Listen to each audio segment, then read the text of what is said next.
All right, welcome to clickorlando.com and the live stream about the Noor Salman trial as jury selection gets underway this morning. I'm joined, Justin Warmoth, joined by Jason Johnson with the Lowndes Law Firm to kind of break down jury selection. We're very close to getting to the pool number that Judge Byron wanted to get to, and as well as break down a motion that was filed late yesterday. So first off, let's talk about where we are with jury selection. I know Judge Byron originally, when this all started, wanted 60 jurors in that jury pool. He said 56. They have 55 currently. Do you see that number sticking with 56, or do you think they'll give essentially a little bit more buffer room, maybe 58? What do you think about that? It'll be interesting to see what he does. I think he wants to move this along, Yeah. and I think he recognizes that both sides have retained jury consultants, and they know a lot about these prospective jurors already. So the amount of questioning that I think is going to need to be done during the next phase to get down to our actual jury and group of alternates is probably not going to be as extensive as it may need to be in some other cases. I think because of that, he's probably, once he hits 56, he's going to say, let's get a move on and get this thing whittled down. How will this differ from the last phase of jury almost dismissal is what I wanted to call it, based on, because they were just keeping people they thought were going to be good. Now they're actually selecting the people they want to be seated. Yeah, that's a good way to put it, that the first phase is really about getting rid of people that we don't think can be in this pool, in this jury. And then the next phase is, who do we want on the jury? And by getting to the people you want, you strike the people that you don't want. And so, as I mentioned, each side has retained professional jury consultants. They've all been given the names of all the prospective jurors. They've run searches of their social media accounts, anything that's public. They've probably done public record searches. They've done criminal background checks on each of these prospective jurors. They know about as much as you can possibly know without, having a personal relationship with these jurors. So they probably already know from each side, who do I want on this jury?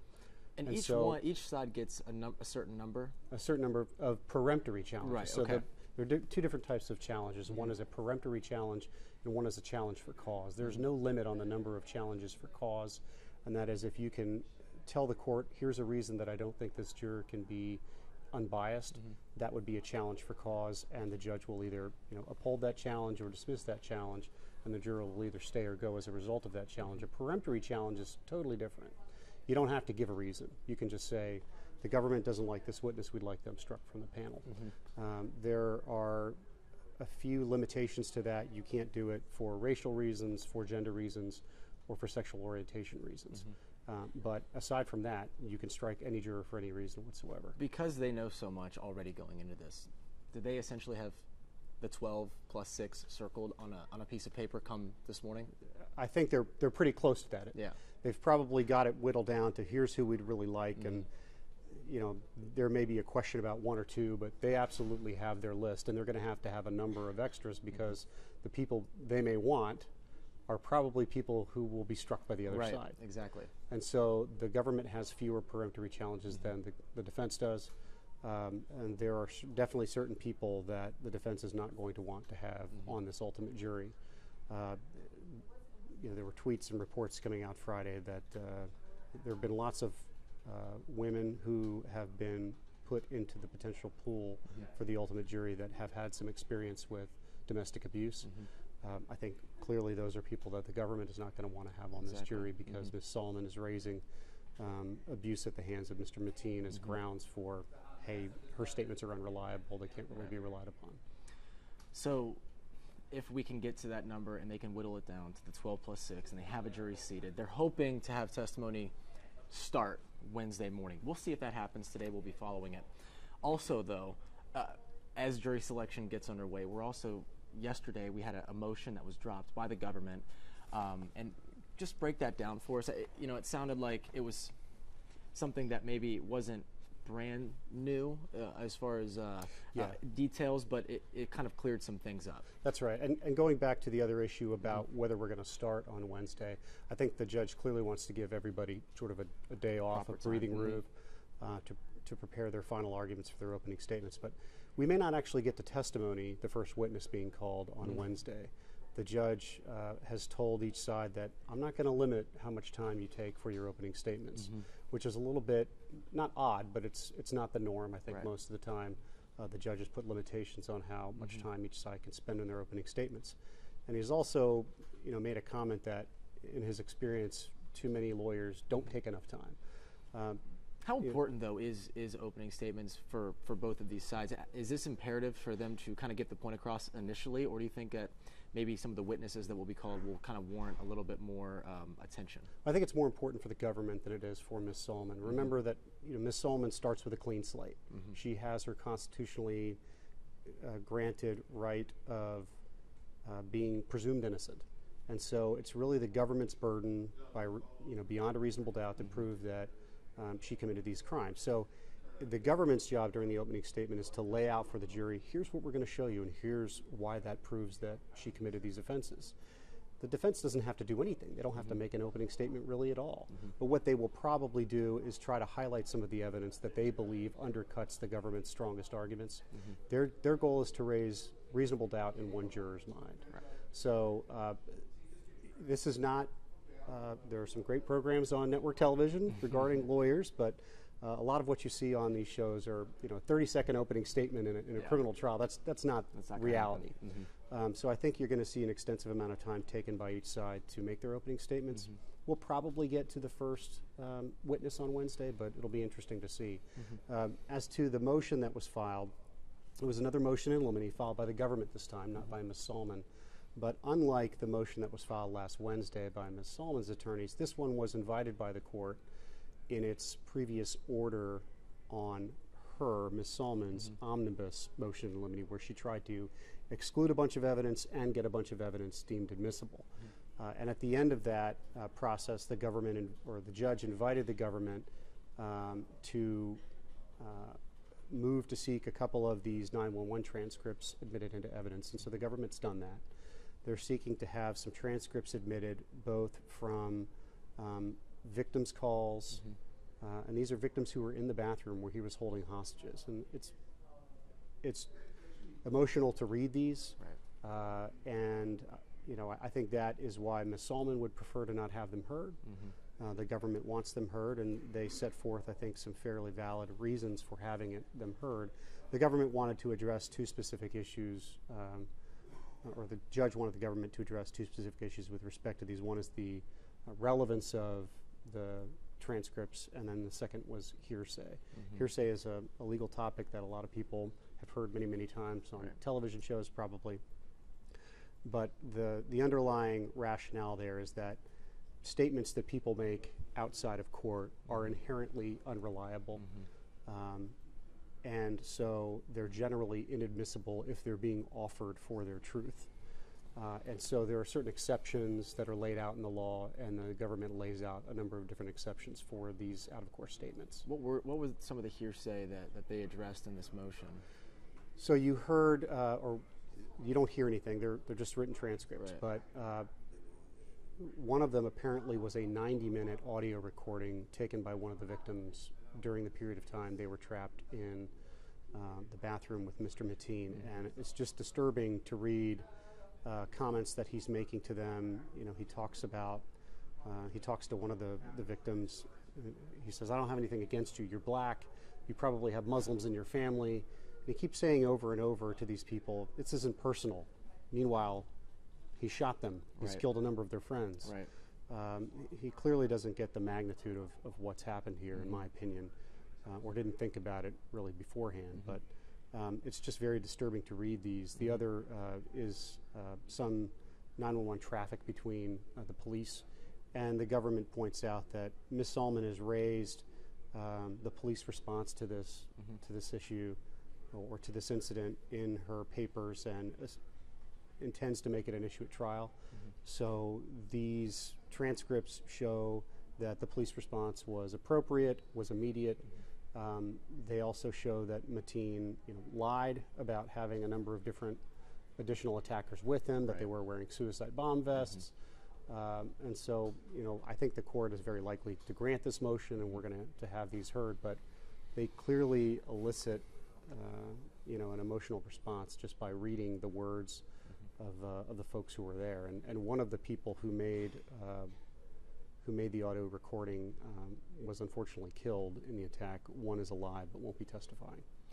So as we get into testimony and witnesses are going to be started, to be called, we had a bombshell of sorts dropped on a week ago on Monday with the motion of sorts, the timeline of Mateen's actions according to the defense. Will we see more of these groundbreaking, never before heard statements, motions, evidence that will be eye-opening to the public who, may have a preconceived notion of what actually happened? I think that's very likely to occur, at least in terms of changing the perceptions of folks who may not know a lot about what actually happened that night. If you look at the docket in the case, which is just kind of the written listing of all the filings, there are a number of documents that have been filed under seal. So they've not been made public before. To the extent that those issues are raised at the trial, they're going to be part of the public domain. So we are likely to hear things that haven't been heard before now. The information that was included in that motion last Monday was certainly eye-opening. Yeah. It was certainly very striking to me that he spent a significant amount of time out on Disney property before coming downtown. It seems pretty clear to me that that was his preferred location of the attack. But because of either security at Disney Springs or the fact that it was after midnight at Epcot and there probably weren't that many people still there, he just decided that these weren't attractive targets for him. He ultimately came downtown, and the fact that he drove by Eve and saw the security outside and then apparently drove down by Pulse, it seems pretty clear to me that he was looking for a soft target. It doesn't diminish in any way, shape, or form the magnitude of what happened or that this ultimately was an attack on, the LGBT community, which I really don't think is an important element of the case. It's certainly not something that the government needs to prove, but it does come into play because of certain statements or certain comments she made during the statements that she gave to the FBI. Because it contradicts a lot of what she said. The electronic evidence that the defense proffers in that motion will certainly contradict some of what she says in her statement to the FBI. In her statement to the FBI, she says that Mr. Mateen and I drove around Pulse the night we came to Orlando and went to Disney Springs. The government doesn't include that in its trial brief, but they say the fact that the electronic evidence shows that they went nowhere near Pulse undercuts that statement in her written statement to the FBI. And, the inference they're trying to draw there is, look, if that's unreliable, then how much else of what she told the FBI is ultimately unreliable? They're looking to just raise reasonable doubt in one juror's mind. But I think that's on the aiding and abetting charge. People, we focus so much attention on the aiding and abetting charge that we forget that there's also a charge for obstruction of justice. And that is really very simple. And it's included in her written statement. She says, I'm sorry I lied to you earlier. That's pretty much the ball game. That's it. On the obstruction of justice charge. But obviously the aiding and abetting warrants a lot more prison time. It does. It carries a maximum charge of life in prison because people were killed. The obstruction of justice charge, though, does carry a maximum of 20 years. So even if she's only convicted of that, and I think they're going to have a tough row to hoe in getting an acquittal on that. She's still looking at potentially significant jail time. Will they use her alleged learning disability? Is that something the defense is going to be, focusing on as far as, she didn't necessarily know what she was doing. This was not, coming out, what she gave to the FBI was not truthful. She was confused. Is that something that they're going to try to harp on? If I were the defense, I would harp on a lot of things. I would harp on, language differences. I would harp on the fact that, they're obviously using the allegation that she was an abused spouse. As a strong point, they're going to hit on that. They'll hit on the timing of when this occurred. I mean, she was awoken in the middle of the night. And pulled down to a police car and then taken for questioning, and she underwent 16 hours of questioning. They're gonna hit on all of that in an effort to undercut the reliability of her written statements. They're damning written statements. They are the strongest evidence that the government has, and they are what the government is largely going to rely upon in prosecuting her. I think they've got a very good case on obstruction. We've got a very good case with the written statements on aiding and abetting, their big challenge is going to be overcoming this doubt that the defense is going to try to raise with the electronic evidence. I want to end with this, just because I've been asked on Twitter and through Facebook, some viewers have been asking me, do you think that she will take the stand? I would be surprised if she takes the stand. It'll be a game time decision probably for them, depending on how they see this trial going. If they think that the government has pretty much secured a conviction, they may want to put her on the stand. A lot of it will depend upon the ultimate makeup of the jury as well. But I would be surprised if she takes the stand. Because then she's susceptible to the cross-examination, and it could backfire, essentially. Absolutely. All right, Jason Johnson with the Lowndes Law Firm. You're going to be back at 12:30. I will. So we're going to see if we can get that jury pool happened, and we'll see what happens with jury selection this morning. It gets underway in about 12 minutes. So we'll see you back here on clickorlando.com at 12:30. I'm Justin Warmoth alongside Jason Johnson. See you then. Thanks very much. Thanks.